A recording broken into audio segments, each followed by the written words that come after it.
Asfalt koji vidite je najvreliji u celoj Nemačkoj. Na testi stazi Grossdeln kod Berlina gume će škripeti i prskaće ulje. Evo i našeg čoveka. Aleksander Jakob, kaskader. U filmovima ga zasipaju bombama, leti kao tane i umire pod kišom metaka. Danas će za nas izvesti Galileo eksperiment. Stručnjaci su nas po svaku cenu odgovarali od ovoga. Tehničari Mercedes-Benza upozoravaju da bi auto mogao da se prevrne ili bi oštri delovi mogli da iseku pod vozila.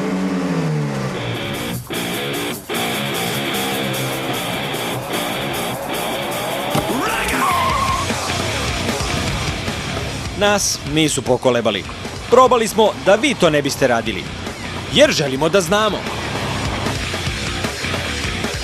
Šta će se dogoditi kada se pri brzini od 100 km na sat ubaci u rikverc? Aleksander jurca po stazi u Mercedesu CE 230 sa automatskim menjačem. Kada dostigne 100 km na sat, dobit će komandu da prebaci u rikverc. U punoj brzini ubacivanje u rikverc uspeva tek iz trećeg puta. I sada bi moralo nešto da se dogodi. Ali šta?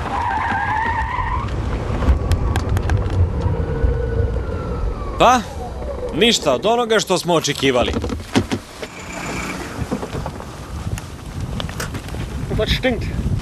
Malo sutra će se prevrnuti. A šta se dešava ispod Mercedesa? Iz menjača kaplje ulje. Uništen je.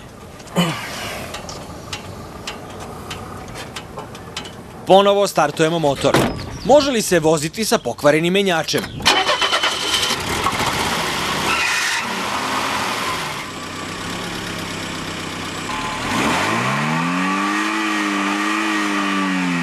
Ne, auto je za starog vožđe.